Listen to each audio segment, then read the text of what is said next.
అమర్నాథ్ క్షేత్రం పరమశివుడి పవిత్ర క్షేత్రం. పూర్వకాలంలో అమర్నాథ్ గుహను అమరేశ్వర్ అనే పేరుతో పిలిచేవారు. మంచుతో శివలింగం ఏర్పడినందున ఈ పవిత్ర స్థలాన్ని బాబా బర్ఫానీ అని కూడా పిలుస్తారు. ఇక్కడ శివలింగం స్వయంభువుగా వెలశాడు. ఈ ప్రదేశం 51 శక్తిపీఠాలలో ఒకటి.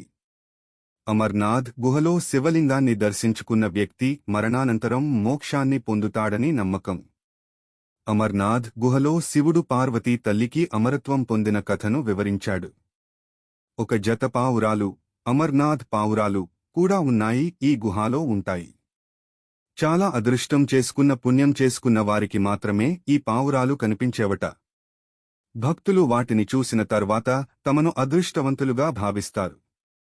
ఈ పావురాలు సాధారణ పావురాలు కావని, ఇవి దైవిక పావురాలని అంటారు.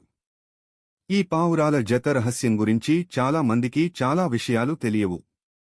వాటి గురించి తెలుసుకుంటే, పురాణాల ప్రకారం శివుడు ఒకసారి పార్వతికి మోక్షాన్ని పొందే మార్గాన్ని చూపించాడు.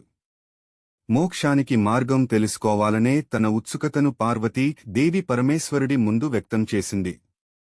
శివుడు పార్వతీ మాతకు మోక్షం పొందే మార్గం తెలపే అమృత జ్ఞాన కథను చెప్పడానికి అమరనాథ్ గుహకు తీసుకెళ్లాడు. అక్కడ అయితే ఆ కథను మరెవరూ వినలేరనే భావనతో అక్కడికి తీసుకెళ్లాడు. శివుడు పార్వతికి అమృత జ్ఞాన కథను చెబుతున్నప్పుడు అక్కడ ఉన్న పావురాల జత కూడా అమృత జ్ఞాన కథను విన్నది. కథ విన్న తర్వాత ఆ పావురాల జతకు మరణం అనేది లేకుండా పోయింది. ఆ పావురాలు ఇప్పటికీ అమరనాథ్ గుహలో సజీవంగా ఉన్నాయని చెబుతారు. అయితే చాలా మందికి ఆ పావురాల జత కనిపించదు. శివుడిని స్వచ్ఛమైన మనసుతో పూజించేవారు, ఎంతో పుణ్యం చేసుకున్నవారు మాత్రమే ఆ పావురాల జంటను చూడగలరని అంటారు. అమర్నాథ్ గుహలోని శివలింగాన్ని సందర్శించిన తర్వాత పావురాల జతను చూడటం చాలా శుభప్రదమని నమ్ముతారు. అమర్నాథ్ యాత్ర. ప్రతి సంవత్సరం అమర్నాథ్ యాత్ర ప్రారంభమవుతుంది. ఈ సంవత్సరం అంటే 2025 సంవత్సరంలో అమర్నాథ్ యాత్ర జూన్ 25న ప్రారంభమై ఆగస్టు 9న ముగుస్తుంది. ప్రతి సంవత్సరం శివ భక్తులు ఈ ప్రయాణం ప్రారంభం కోసం ఆసక్తిగా ఎదురు చూస్తారు.